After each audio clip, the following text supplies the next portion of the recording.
So, I welcome here in Slovakia Lady Justine Tesseron from the Château Pontet-Canet. Hello. Hello. Hi. So, how do you like Slovakia? Yes, first time in Slovakia. Very happy. Quite cold, Yes, yes. but nice. Yes, of course. It's winter. It's always like this, but yeah, we will try to do the best for you, It's perfect. for your perfect It's perfect. visit. Thank you. We had the masterclass, a vertical masterclass from your vines. It was a really amazing experience. And if I can, I have some questions, Yes, follow-up questions that I would like to ask. So, your family has owned Château Pontet-Canet for 50 years, yeah? Yes. Do you remember when you personally decided to join the family business? Yes, I remember. Of course, it was not that long ago. So I joined the business about 10 years ago in 2015. But it was my dream to one day, be involved in the family business. So I did my studies.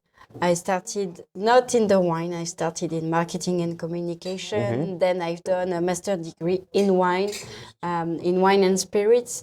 And I've done all my internship in the wine industry to be able to have more knowledge, to be more open-minded. And then after my studies, I decided to join the business and to help my family developing the brands.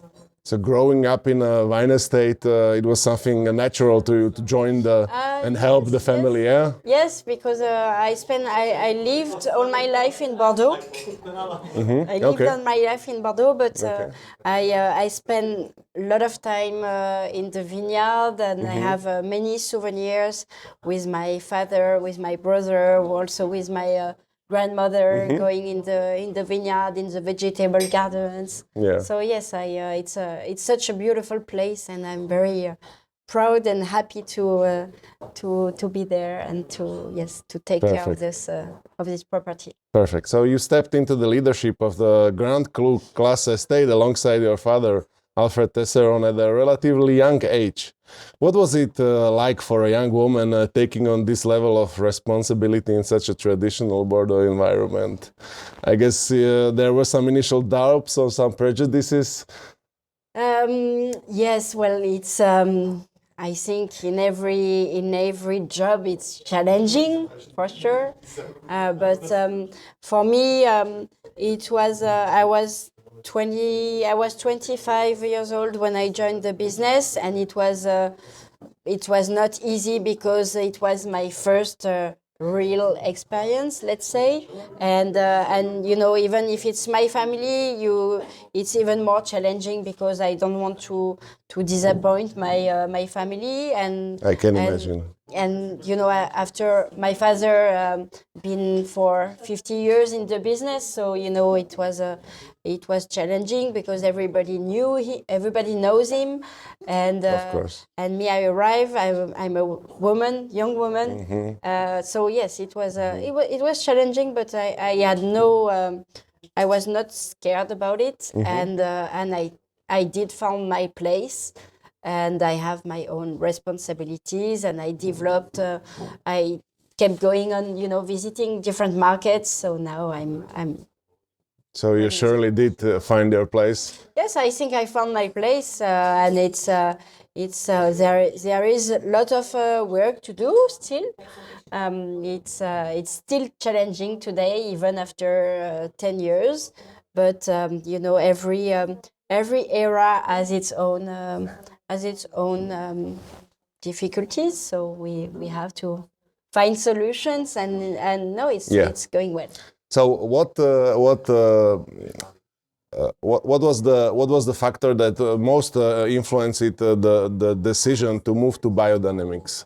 Because you were the first one, I guess, that was such a bold move, Please tell me something about that era, about the decisioning, about the family gathering, and tell. It was not easy because when you are the first, it's nice, but it's also difficult. But we were sure we think it was the best solution for our vines. What makes the decision to go biodynamic 20 years ago was really for improving the quality. Myself, I was personally not yet involved in the business at that time, but I heard my father telling me, everybody is telling me it's difficult to go this way in Bordeaux, don't do it, it's impossible. But when you think it's the right decision, you feel convinced, and then you put all your efforts, and it paid off. And now it's been 20 years. It's not easy every year. We face difficult years with weather conditions, but we adapt the way of working in the vineyard, and we have faced difficult moments. We always learn. We failed. When you fail, you learn, you observe, and you feel more confident the year after. But it's never easy. It's working well. The results are good, but it's not only biodynamic. Biodynamic was a big change 20 years ago, and we have good results, but it's at the heart of our philosophy. But now since then we did change many things. We work the vineyard with horses since 2008. We were the first one to do it, so we had to learn this new job, because you don't arrive in the morning, you don't turn the key as a tractor. You have to prepare the horses, you have to work on tools to be able to work well in the vineyard. So all those things we did change. Some cellars to have new vats. We did some experimentations with new aging process by having some concrete amphoras instead of having 100% in oak. We still use oak, but less. So little by little, we have more like a global vision than only biodynamic. But the results came shortly after. 2010, you had 100 Parker points. Yes. I cannot imagine what kind of joy it was. It has to be that, yeah. It was quite crazy. How did you celebrate? It was quite crazy. I was not in the business, so I did not really celebrate it as living, as being part of Pontet-Canet. But it was such a good moment. Yeah, I can imagine. And it was also the year of the certification of biodynamic. So it was a very tough year, and the results came in, and it was such a joy, such a relief. I can imagine. Yes. Yeah. Also, I would like to ask. You're always going against the grain, I would say. You completely canceled the second label. Yes. That's something really untraditional in Bordeaux, especially. So why did you do that? To be honest with you, since we changed the way of working in the vineyard, we did produce less and less second wine, and more and more first wine. And we arrived in 2015 when we were doing the blend, and the blend was tasting so good. So we said no, we stop producing any second wine, because the first idea was to have a wine which is the most representative of the whole terroir of Pontet-Canet. And if you do a selection for first wine, second wine, it's not anymore representative of the whole place. So, I understand. But we are lucky as well, because the average age of the vineyard is 55 years old, so we don't have that young vines. So which is also helpful for not producing any. So your family activities go beyond Poliak. Oh yes. Yeah. So you have your own Napa label, Pimray. Yes. And what are the main differences to grow wine in Napa and in Bordeaux? But first, before talking about Napa, I have to start with the beginning, because my family started with the cognac. So long time ago.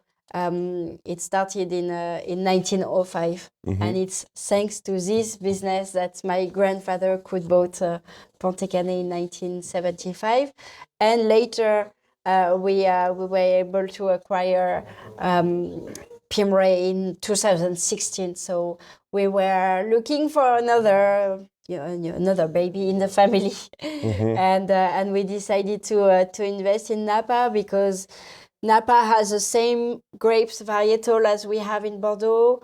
It's famous all around the world, and we know quite well this market, because we do travel there quite a lot, and we like going there.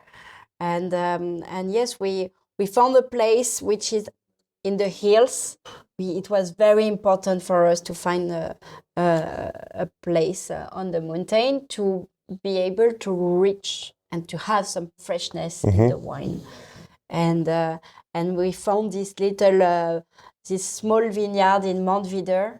And it had a celebrity owner. Oh, yes, true. Robbie Williams. Robbie Williams, yeah. It used to be owned by Robin Williams, the actor, and Robin Williams was selling the grapes to different wineries. He named this vineyard like this, Pimray. It's a mixed of the second name of his children, but he never used this name because he was selling the grapes. So we arrived in 2016. 16 is our first vintage. It's the first time that a wine is made with all the grapes, and we decided to convert the vineyard to biodynamic as well, like we do in Bordeaux. Perfect. And also we stopped the irrigation, which is quite rare over there. But we were able to do it because of the area, because of the age of the vines, about 35 years old, and because of the terroir there. And I guess the lower yield was the price for that, but yes, higher quality. Exactly. Yeah. Exactly. Yeah. Yes. Of course. When you taste Pontet-Canet alongside this Pimray, what are the biggest differences? Oh, we can't compare them because it's really different worlds. They are so different. The climate is different. The terroir is different. It's the same grapes, yes. It's the same philosophy, yes. But the wines are not the same. What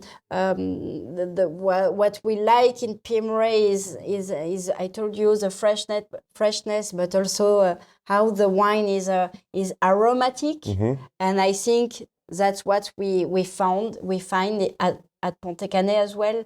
Very aromatic wines. I think it's also due to our approach, and there are some similarities, but the wines are so much different. The climate change, everyone is talking about it. Are you ready, or how are you preparing for future, or both in Napa and in Bordeaux? We always adapt our methods to the climate change. We faced some difficult years where it was quite humid in Bordeaux, and the year after it was completely extreme weather, like no rain at all, very warm and dry weather. So we cannot take one year as a reference. We have to deal with both kind of weather. Yes. And for that we adapt our work during winter. We plant some semi, on between the rows. We change. We protect before heat waves. We protect the vines with some sunscreen. We always adapt. But always from nature.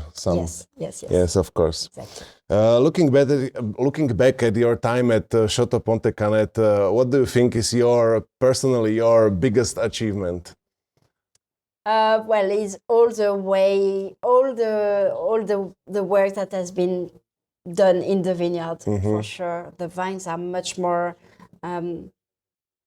livable, like they're producing such great fruits. What's your favorite vintage that you produced personally? It's such a hard question. I I'm understand. not kind. I understand.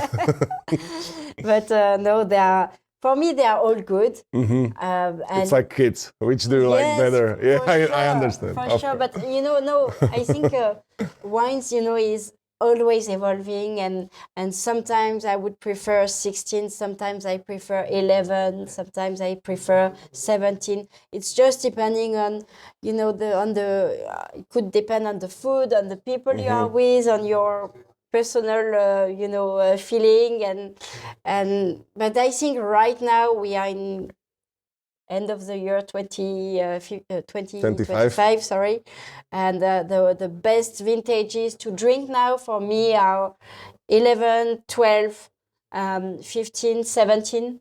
Yes. For me, 16 has time but because 16 that was such a great 16 vintage. is such a great vintage. I love it. But Maybe 5 more years, 10 more maybe, years. Yeah. or we have to decant it. But as you say, the most I like the 12. 12 Yeah, is the showing 12 so was the good best. as well. 12, 14, but for me, I love all of them. What do you personally drink at your free time? What's your preference? Pontet-Canet. Really? Okay. No, but I think my family, we are the best customers of Pontet-Canet. Okay, perfect. But no, Perfect. I'm quite open-minded, and I drink some wines. So what do you other prefer, like regions, champagne or? Yeah, for red, I'm Bordeaux taste. My taste is You love Cabernet, the red so Bordeaux. Okay. I'm Bordeaux Okay. for sure, 100%. Okay.